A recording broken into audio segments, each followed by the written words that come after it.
মাঝে মাঝে তো বেশ ওই মশলা দিয়ে কষিয়ে মাছ মাংস রাঁধতে পারো গিন্নি। বাজারে মাছ মাংসের দাম জানো? ছেঁড়া কাঁথায় শুয়ে মাছ মাংস খাওয়ার স্বপ্ন দেখতে লজ্জা করে না তোমার?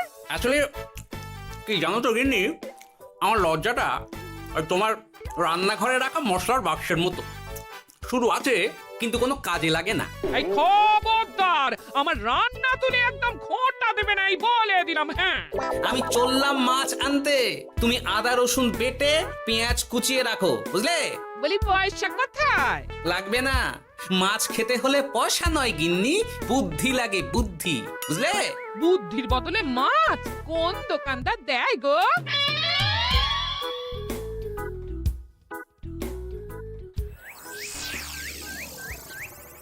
না না না না না, কিছুতেই বুঝে উঠতে পারছি না। এই নিন জাহাপনা, আপনার জন্য আম পোড়া শরবত এনেছি, খেয়ে নিন। ওরা কপাল আগে সামলাই, তারপর আম পোড়ার শরবত খাবো। সে কি জাহাপনা, আম তো আপনার প্রিয় ফল। তার চেয়েও প্রিয় ক্ষমতার লোভ। এদিকে কৃষ্ণনগর ঠিক যেন পাকা হিমসাগর, ওদিকে বর্ধমান যেন হৃষ্টপুষ্ট ফজলি, আর খাম্বাজ রাজ্য যেন লাল হলুদ গোলাপ ঘাস। এদের একসঙ্গে খেতে না পারলে আমার ঠিক ভাত হজম হচ্ছে না উজির। হবে হবে, খুব তাড়াতাড়ি এই রাজ্যগুলো আপনার বর্ষতা স্বীকার করবে জাহাপনা। শুধু চাই সঠিক উপায়। কি উপায়?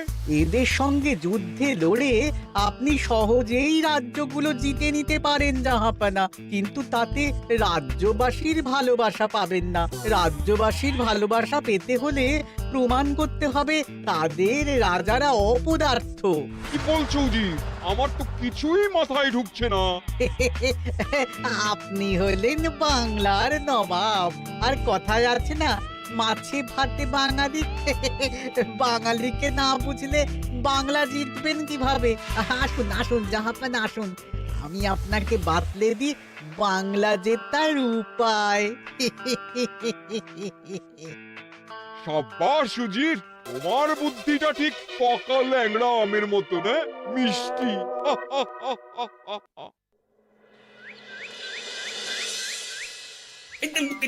ধর ধর ধর ধর ধর, এই পায়ের নিচ দিয়ে গলে গেল, ধর ধর ধর ধর।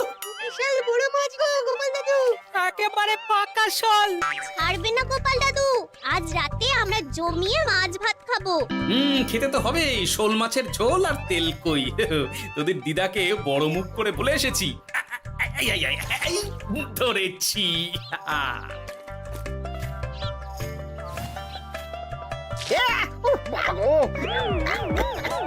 ছি ছি ছি ছি, কি দুর্গন্ধ! গোপালকে ছাড়বেন না মহারাজ, ও ইচ্ছে করে আমার মুখে কাঁদা ছুঁড়েছে। ঠাকুর বলেছেন মানুষ নিজের কর্মফল একদিন না একদিন ঠিক পাবে। মন্ত্রী মশাই যে এত তাড়াতাড়ি পেয়ে যাবেন ভাবতেই পারিনি। দেখেছেন মহারাজ, দেখেছেন? দোষ করে এখন আবার ধর্মের বাণী দিচ্ছে। তুমি রাজসভা কামাই করে এসব কি করছো গোপাল? যা সামান্য বেতন পাই সব পেঁয়াজ রসুন কিনতেই ফুরিয়ে যায় মহারাজ, তাই মাছটা নিজেই ধরে খাচ্ছি। হ্যাঁ? মহারাজ আপনার পায়ে পড়ি। থাক থাক, আর আমার পা ছুঁতে হবে না গোপাল। কেন মহারাজ? আমি তো মন থেকে আপনাকে সম্মান করি, বলুন। এ তো আচ্ছা জ্বালাতন। মুর্শিদাবাদের নবাব বাহাদুর আপনাকে একটি বিশেষ পত্র পাঠিয়েছেন, অনুগ্রহ করে গ্রহণ করুন।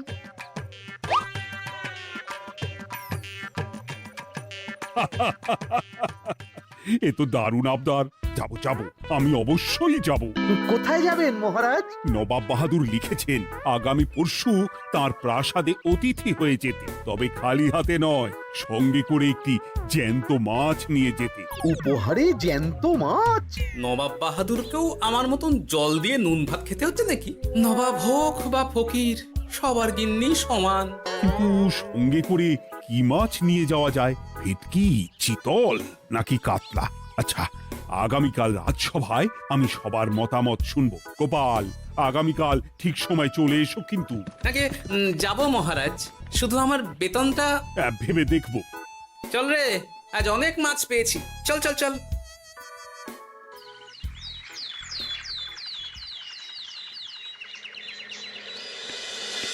কি মহারাজ, আপনাকে এত চিন্তিত দেখাচ্ছে কেন?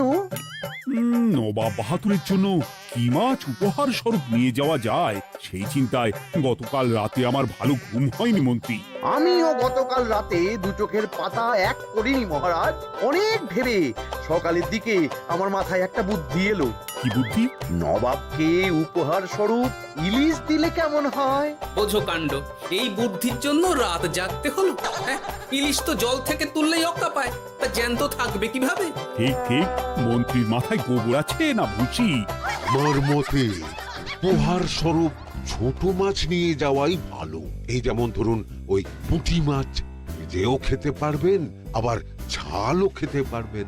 ছি ছি ছি ছি ছি, সবাই হাসবে যখন দেখবে কৃষ্ণনগরের মহারাজ উপহার স্বরূপ নিয়ে গেছেন পুঁটি। ওরে বাবা, তাহলে থাক বাবা। তাহলে বাদ গেল মোট দুটি, ইলিশ আর পুঁটি। আমার মতে কাতলা দেওয়াই ভালো, ওজনেও বেশি হবে। না না না, কাতলা দেখতে একদম ভালো নয়, মাথা মোটা মাছ কোথাকার। উপহারে এমন কিছু দেওয়া উচিত যা দেখতে সুন্দর হবে। হ্যাঁ, ঠিক তো, তাহলে বরং ভেটকি দিয়ে দিন। ভেটকি বাজারে কত করে কিলো এখন? পয়সার চিন্তা আমি করছি না গোপাল, বরং আমার চিন্তা মান সম্মানে। বাকি রাজ্যের রাজাদের তুলনায় আমার উপহার যেন নবাবের বেশি পছন্দ হয়। কিন্তু সবাইকে এরকম অদ্ভুত উপহার নিয়ে যেতে বলার কারণ কি? মাছ, তাও আবার জ্যান্ত। আচ্ছা মহারাজ, এর পিছনে নবাব বাহাদুরের কোনো চাল নেই তো? গোপাল, তুমি মিছি মিছি সন্দেহ করছো। কথা না ঘুরিয়ে বরং একটা ভালো মাছের নাম বলো দেখি। ভালো মাছ? জ্যান্ত কই মাছ নিয়ে যান মহারাজ, গতকাল অনেকগুলো ধরেছি।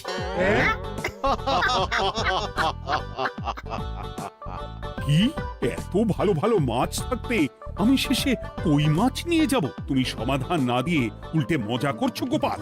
দূর হয়ে যাও, দূর হয়ে যাও আমার চোখের সামনে থেকে। আগে ভাড়ামো করার জন্যই তো মাস গেলে বেতন পাই মহারাজ।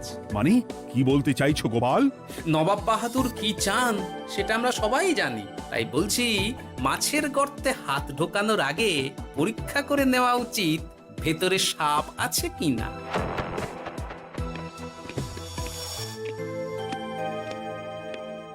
এই মন্ত্রী, গোপাল কি বলে গেল? সাপ ব্যাং কিছুই তো বুঝলাম না। ছাড়ুন তো গোপালের কথা, আমরা বরং মাছ নিয়ে আলোচনা করি। আমার মতে জ্যান্ত ভেটকি নিয়ে যাওয়াই ভালো। আমাদেরও ওই ভেটকিতেই মত আছে। বেশ, এই নাও 100 মোহর। বেছে বেছে সবচেয়ে বড় ভেটকিটা বাজার থেকে কিনে আনো মন্ত্রী। তারপর তাকে রূপোর গামলায় জল ঢেলে রাখো। আমি কাল ভোর ভোর মুর্শিদাবাদের উদ্দেশ্যে রওনা হব। কোনো চিন্তা করবেন না মহারাজ, কাজ হয়ে যাবে। যাওয়ার সময় চিঠিটাও সঙ্গে করে নিয়ে যেতে হবে, নবাবের হুকুম।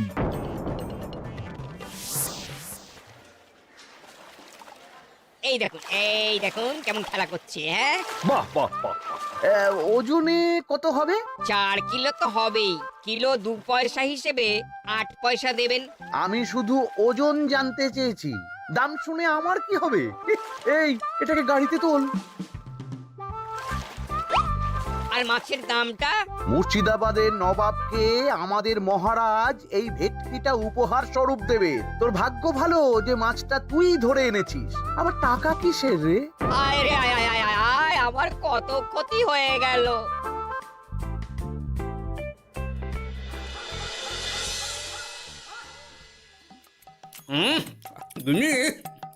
তেল কৌটে যাও রেঁধেছ না? বলি বলি আর কটা মাছ আছে গো? আছে তাতে আগামী 7 দিন হয়ে যাবে। হ্যাঁ, তাহলে কাল কই মাছের ঝোল খাবো, পশু খাবো শোল মাছের কালিয়া। এসব খেয়ে খেয়ে জিভে চড়া পড়ে গেল। বাজার থেকে একটু ইলিশ ভেটকিও তো আনতে পারো। হ্যাঁ, ইলিশের অনেক দাম গো গিন্নি, আর ভেটকি তো বাজারে প্রায় ওঠেই না। কে বলেছে তোমাকে? শুনলাম মন্ত্রী মশাই নাকি আজ বাজার থেকে সবচেয়ে বড় জ্যান্ত ভেটকিটা নিয়েছেন। হ্যাঁ, তাই নাকি? তার মানে আগামীকাল নিশ্চয়ই মহারাজ ওটা নিয়েই মুর্শিদাবাদ যাবেন। আমার মনটা বড্ড কু ডাকছে গিন্নি। না, এভাবে ছেড়ে দিলে হবে না, একটু পরীক্ষা করে দেখতে হবে। হাজার হোক এ রাজ্যটা তো আমারও। এত রাতে আবার কোথায় চললে গো? হ্যাঁ? দেখতে গর্তে সাপ আছে না মাছ।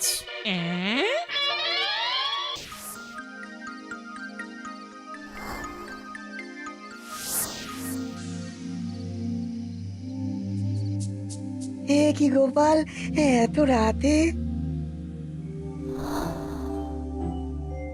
সব ঠিকঠাক বুঝেছো তো?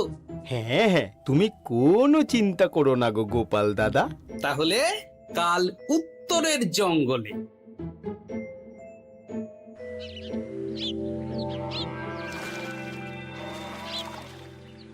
ভেটকি মাছটা রূপোর গামলায় রেখে গরুর গাড়িতে তুলে দিয়েছি মহারাজ। আর নবাব বাহাদুরের চিঠিটা?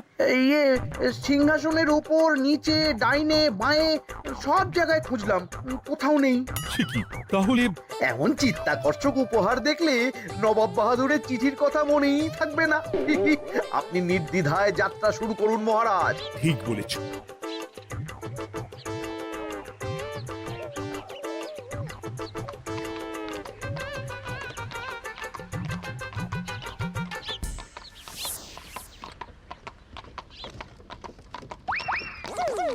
ওই তো মহারাজের রথ এসে গেছে।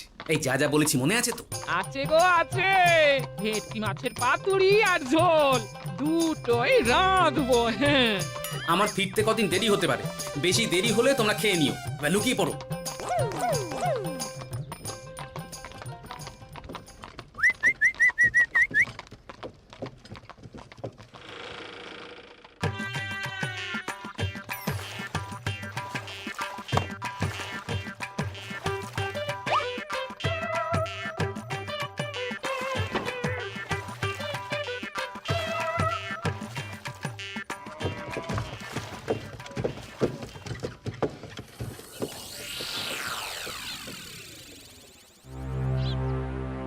ওই দেখা যায় রথে চেপে সবাই ধীরে ধীরে এদিকেই আসছে জাহাপানা।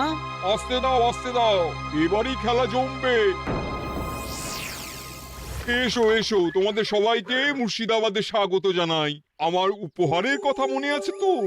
আছে জাহাপানা আছে, শুধুমাত্র আপনার জন্য আমি নিয়ে এসেছি একটা জ্যান্ত কাতলা। এই নিয়ে এসো। আমার উপহারও কিছু কম নয় জাহাপানা, নিয়ে এসো। আর তোমরা?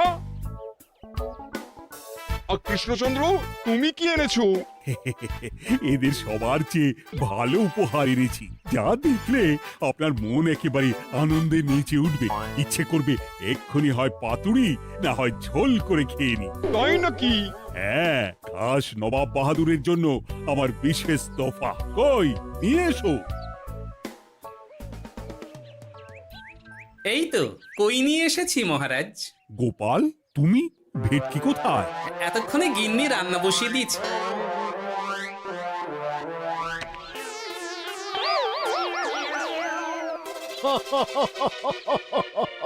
শেষে কিনা কই মাছ। আর কোনো মাছ খুঁজে পেলে না নাকি কৃষ্ণচন্দ্র? ছি ছি ছি, তোমার জন্য লজ্জায় আমার নাক কাটা গেল গোপাল। ফিরে গিয়ে আমি তোমার গর্দান নেব, এই বলে দিলাম। অনেক হয়েছে, এবার তোমরা সবাই আমার কথা মন দিয়ে শোনো। আমি তোমাদের সবাইকে একটা করে জ্যান্ত মাছ আনতে বলেছি, একটি বিশেষ কারণে। তার আগে সবাইকে আমি জিজ্ঞাসা করতে চাই, আপনারা সবাই নবাব বাহাদুরের পাঠানো চিঠিটা মন দিয়ে পড়েছিলেন তো? হ্যাঁ পড়েছি। হ্যাঁ হ্যাঁ হ্যাঁ, আমরাও পড়েছি। বেশ, তাহলে তো তোমরা এই আমন্ত্রণের কারণটা জানো। তোমাদের আনা মাছেদের আয়ু যতদিন, তোমাদের রাজ্যের আয়ুও ততদিন। মানে আপনাদের মধ্যে যার মাছ যেদিন মারা যাবে, জাহাপানা তার রাজ্যটা সেদিন নিয়ে নেবে। আর যতদিন না আপনাদের মাছ মরছে, ততদিন আপনারা এই প্রাসাদেই থাকবেন। হ্যাঁ, এইরকম কিছু তো চিঠিতে লেখা ছিল না। কে বলেছে ছিল না? ওই জন্যই তো আমি সঙ্গে করে চিঠিটা আনতে বলেছিলাম। এনেছো? হ্যাঁ হ্যাঁ, আমি এনেছি। এই যে এখানে তো কোথাও এরকম কিছু লেখা নেই। তোমরা হলে রাজা, রাজাদের সব সময় চোখ কান খোলা রেখে চলতে হয়। উজির, এই নাও।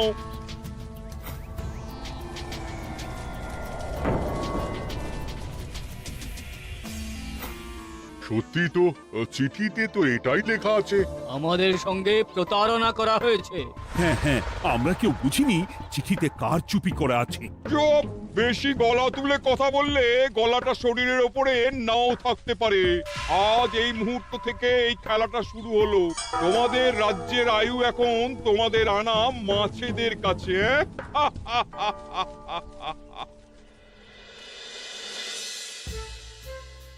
উজির, কার মাছের কি অবস্থা? আগে বাকিরা মোটামুটি সাঁতার কাটছেও, খাম্বাজ রাজার আনা কাতলা খাবি খাচ্ছে। মনে হয় খুব তাড়াতাড়ি যাবে। বাবা বাবা বাবা, এ তো খুব ভালো কথা। অপেক্ষা করি তবে। গেল গেল, আমার রাজ্যটা ভেসে গেল। গেছে মহারাজ, গেছে। আজ থেকে খাম্বাজ রাজ্য আমার। খাম্বাজ রাজাকে বন্দি করো। পাবদা রুইও ভেসে উঠেছে জাহাপানা। তোমাদের রাজ্য দুটো আমি খেলাম। বাকি রইল শুধু বর্ধমান রাজা চিতল আর কৃষ্ণচন্দ্রের কই। যা, আমারটাও গেল। আগে জানলে আমিও কৃষ্ণচন্দ্রের মতন জিওল মাছ আনতাম। কৃষ্ণচন্দ্র, নিজেকে এত চালাক ভেবো না। একটু দেরি হলেও একদিন না একদিন তোমার কইও ভেসে উঠবে। ততদিন তুমি আর গোপাল আমার প্রাসাদেই থাকবে, কেমন? এ তো উত্তম প্রস্তাব নবাব বাহাদুর। আপনার প্রাসাদের বিরিয়ানির কোনো তুলনাই নেই। অনেকদিন নুন ভাত খেয়ে আছি, আজ একটু বিরিয়ানি হবে নাকি? পেয়ে যাবে গোপাল।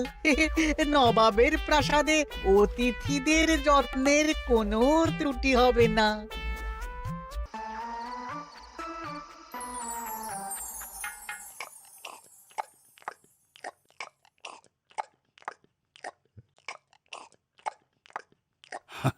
আমাকে ক্ষমা করে দিও গোপাল, আমি তোমাকে অনেক কথা শুনিয়েছি, কিন্তু এখন বুঝতে পারছি কেন তুমি ভেটকির বদলে কই মাছ এনেছো। আহ, বিরিয়ানিটা যে রেঁধেছে না, বুঝি ওই নবাবের বাবুর্চিকে কোনোভাবে কৃষ্ণনগরে ধরে নিয়ে যাওয়া যায় না মহারাজ?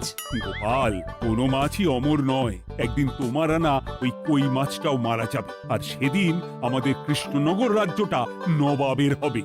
আহ, মাছগুলো একেবারে ঝুড়ো ঝুড়ো, আর মাংসটা তুলোর মতন নরম। আহ, আমার কথা কি তোমার কানে যাচ্ছে? গোপালের চোখ কান সব সময় খোলা থাকে মহারাজ, আর তাই চিঠির কারচুপিটা ধরতে আমাকে বেশি বেগ পেতে হয়নি। কিন্তু কিভাবে বুঝলে গোপাল চিঠির রহস্যটা? কারণ আমি জানতাম নবাব বাহাদুর অনৈতিক কিছু করবেন না। গায়ের জোরে নয়, বুদ্ধি দিয়েই উনি বাজিমাত করবেন। অবশ্য এ ব্যাপারে আমাকে সাহায্য করেছে বিজ্ঞানী। একটা সাহায্য করতে পারবেন বিজ্ঞানী?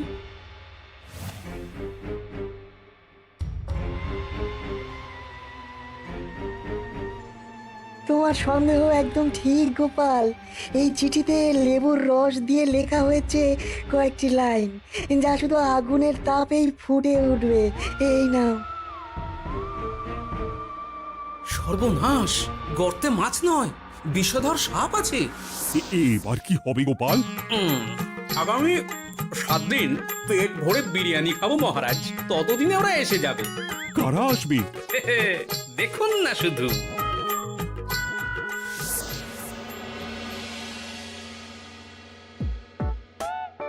এই তোমার বুদ্ধি, দেখলে তো গোপাল এসে কেমন সবকিছুর উপরে জল ঢেলে দিল। মানে বুঝতে পারিনি যে ওরা ওরা চিঠির কারচুপি সব ধরে ফেলবে। কৃষ্ণচন্দ্রের কই মাছের কি খবর? সেটা কি এখনো জীবিত? আগে আমাদেরও একই প্রশ্ন নবাব বাহাদুর। এভাবে আর কদিন চলবে জানা নেই। কবে যে সব থেকে মুক্তি পাবো। দাঁড়ান জাহাপানা, আমি ছুটে গিয়ে দেখে আসছি মাছটা জীবিত আছে কিনা। তুমি বুনোল হলে আমিও বাঘা তেঁতুল। কৃষ্ণচন্দ্র, যতদিন না মাছটা মরছে তোমাকে আমি এখানেই আটকে রাখবো। সর্বনাশ হয়ে গেছে জাহাপানা, দেখবেন আসুন, দেখবেন আসুন। কি হয়েছেটা কি? চলুন না, নিজের চোখেই দেখবেন। সে কি, কই মাছ বাচ্চা দিয়েছে? এটার অপেক্ষাতেই তো ছিলাম। ওরা এসে গেছে মহারাজ। এবার আপনার রাজ্য সুরক্ষিত। মানে মানে নবাব বাহাদুরের কথা অনুযায়ী মাছ মারা গেলে রাজ্য ছাড়তে হবে। এমনিতেই কই মাছের জান শক্ত, এরাও বড় হবে, বাচ্চা দেবে। এইভাবে কই মাছের গুষ্টি মরে শেষ হতে হতে নবাব বাহাদুর আর বেঁচে থাকবেন না। হ্যাঁ নয়, হ্যাঁ। বেছে বেছে ঠিক মা কই মাছটাকে নিয়ে এলে। এবার রাজ্যে ফিরি। কি লাভ? সেই তো নুন ভাত খেয়েই থাকতে হবে। না না, আমি তোমার বেতন 10 গুণ বাড়িয়ে দেব। আর যাওয়ার সময় নবাবের বাবুর্চিকেও ধরে নিয়ে যাব। আজ থেকে তুমি শুধু বিরিয়ানি খাবে। জয় জয় মহারাজের জয়, জয় কই মাছের জয়। হাসির রাজা, জ্ঞানের রাজা, রসিক রাজা।